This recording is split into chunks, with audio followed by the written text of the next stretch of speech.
Assalamualaikum warahmatullahi wabarakatuh. Perkenalkan, nama saya Anissa Putri Rusarimotu, NIM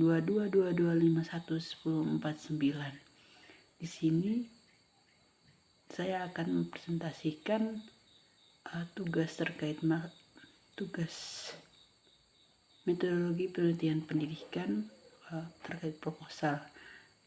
Judul proposal kolaborasi guru dan peserta didik dalam membangun disiplin positif di SMA Negeri 6 Kupang. Bab 1, pendahuluan. A. Latar belakang.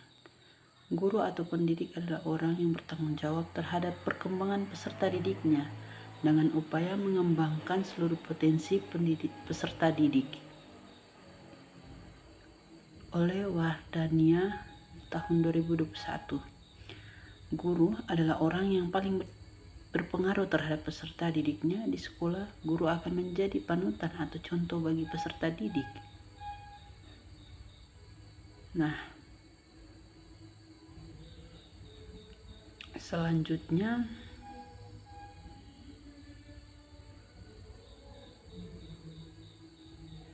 pentingnya penelitian ini dilakukan karena kolaborasi antara guru dan peserta didik dalam membangun disiplin positif. Selain itu, terdapat ketidakdisiplinan pada peserta didik, maka itu penulis tertarik ingin mengetahui lebih dalam tentang kolaborasi guru dan peserta didik. B. Rumusan masalah. Rumusan masalah yang pertama, bagaimana kolaborasi guru dan peserta didik dalam membangun disiplin positif di SMA Negeri 6 Kupang. Yang kedua, untuk mengetahui apa saja faktor penghambat kolaborasi guru dan peserta didik dalam membangun disiplin positif. Yang ketiga, C. Tujuan penelitian. Yang pertama, untuk mengetahui kolaborasi guru dan peserta didik dalam membangun disiplin positif di SMA Negeri 6 Kupang. Yang kedua, untuk mengetahui apa saja faktor penghambat kolaborasi guru dan peserta didik dalam membangun disiplin positif. D. Manfaat penelitian. 1. Manfaat praktis. Yang pertama, bagi guru, dapat mempermudah guru menjalin kolaborasi dengan peserta didik agar tercapai disiplin positif. B. Menanamkan kreativitas guru dalam usaha pembinaan disiplin positif Yang kedua, manfaat bagi siswa. Yang pertama, meningkatkan disiplin peserta didik dengan adanya kolaborasi guru. Yang kedua, melatih diri peserta didik untuk bertanggung jawab terhadap disiplin positif. Nah, manfaat teoritisnya itu dapat dijadikan sebagai referensi dan acuan bagi peneliti selanjutnya yang berminat untuk mengkaji lebih jauh tentang kolaborasi guru dan peserta didik dalam membangun disiplin positif. Bab 2, tinjauan pustaka. Yang pertama, kolaborasi guru dan peserta didik dalam membangun disiplin positif. Yang pertama, kolaborasi guru dan peserta didik. Pengertian kolaborasi itu kolaborasi merupakan suatu kelompok yang bekerja sama untuk mencapai sesuatu yang diinginkan dengan saling membantu dan saling memahami aktivitas masing-masing. B. Guru. Yang pertama, pengertian guru.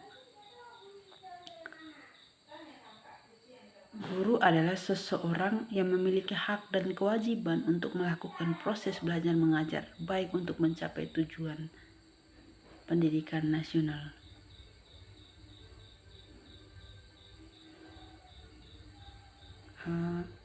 Kita langgar saja. Ini D. Kolaborasi guru dan peserta didik. Nah, kolaborasi antara guru dan peserta didik ini dalam membentuk saling percaya, saling menghargai, saling menerima, saling peduli, dan saling menguatkan, sehingga ini akan menjadi proses pembelajaran yang efektif. Yang pertama bentuk-bentuk kolaborasi. Yang pertama, kolaborasi spontan. Yang kedua, kolaborasi langsung. Yang ketiga, kolaborasi kontrak. Yang keempat, kolaborasi tradisional. Nah, itu kolaborasi spontan itu kolaborasi yang dilakukan atau timbul secara serta-merta atau secara spontan gitu. Kalau kolaborasi langsung itu merupakan kolaborasi yang dilakukan atas dasar perintah atau penugasan. Perintah dari atasan atau para penguasa gitu. Yang kedua, kolaborasi kontrak itu merupakan kolaborasi karena adanya kepentingan tertentu. Kalau kolaborasi tradisional itu kolaborasi sebagai unsur sistem sosial, misalnya gotong royong dan tolong menolong, itu tradisional. Yang kedua, membangun disiplin positif. Yang pertama, disiplin. Nah, pengertian disiplin berasal dari disiplin, artinya seorang belajar dari atau secara sukarela mengikuti seorang pemimpin. Kata disiplin mempunyai akar pada kata disiplin atau berarti mengajar atau melatih. Yang kedua, macam-macam disiplin. Yang pertama, disiplin preventif atau perintah dan larangan. Yang kedua, disiplin kuratif, pemberian ganjaran atau hukuman. Macam-macam disiplin menjadi 3, yaitu disiplin waktu, disiplin menegakkan aturan, disiplin sikap. Yang kedua itu terkait disiplin positif, merupakan metode untuk menghapus hukuman saat mendisiplinkan peserta didik. Gitu. Nah, dengan kata lain, disiplin positif ini memberi suatu pandangan bahwa kebebasan yang mengandung konsekuensi, yaitu kebebasan harus sejalan dengan tanggung jawab. Gitu. Oke, yang pertama, yang C, penelitian relevan. Penelitian tentang kolaborasi guru dan peserta didik dalam membangun disiplin positif di SMA Negeri 6 Kupang. Sepengetahuan penelitian belum pernah dilakukan.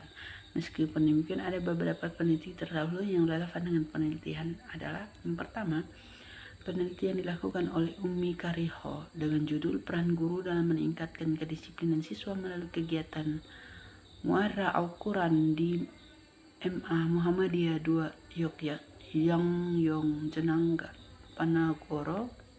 Ponorogo. Yang kedua, penelitian dilakukan oleh Lila Aziza tahun 2022 dengan judul Kolaborasi Guru dan Orang Tua untuk Meningkatkan Motivasi Belajar Peserta Didik di Masa Pandemi COVID-19 di SMP Negeri 5 Kota Pasuruan. Dan masih ada banyak lainnya. Yang ke D, kerangka berpikir. Oke, kita masuk di bab 3, metode penelitian. Nah, A itu jenis penelitian. Jenis penelitian ini menggunakan metode kualitatif. Maksudnya data yang dikumpulkan berupa kata-kata, gambar, dan bukan angka. Oke, penelitian kualitatif merupakan penelitian memanfaatkan wawancara terbuka untuk menelaah dan memahami sikap, pandangan, perasaan, perilaku individu atau kelompok orang. Yang kedua, B, tempat dan waktu penelitian. 1. Penelitian. Tempat penelitian. Sesuai dengan judul penelitian di atas, maka lokasi penelitian ini akan dilaksanakan di SMA Negeri 6 Kupang, Jalan HR Koro, RT RW 9, Sikumana, Kecamatan Molafah, Kota Kupang, Nusa Tenggara Timur. Ya, alasan peneliti ini memilih lokasi ini karena kurangnya disiplin peserta didik datang sekolah sehingga peneliti tertarik untuk melakukan penelitian di sekolah tersebut. Ya, karena baru-baru PLP-nya itu kita di SMA 6 Kupang. Dan ya, observasinya memang betul adanya. Siswa-siswi di sana tidak disiplin waktu, ada yang datang terlambat, bahkan guru-guru pun datang terlambat. Yang kedua, waktu penelitian. Waktu penelitian ini berlangsung selama kurang lebih 3 bulan, mulai dari bulan April sampai bulan Juni 4. Subjek penelitian. Nah, yang menjadi subjek penelitian di sini adalah kepala sekolah, para pendidik, dan peserta didik SMA Negeri 6 Kupang.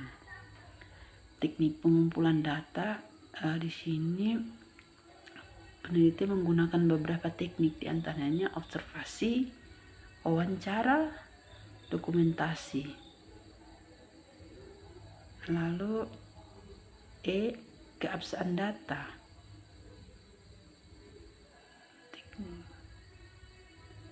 Itu yang pertama, triangulasi sumber, triangulasi teknik waktu.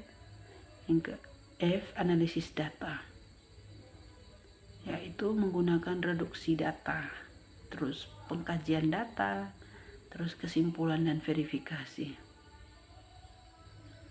Nah, itu sekian proposal saya mengenai kolaborasi antara guru dan peserta didik untuk membangun disiplin positif di SMA Negeri 6 Kupang.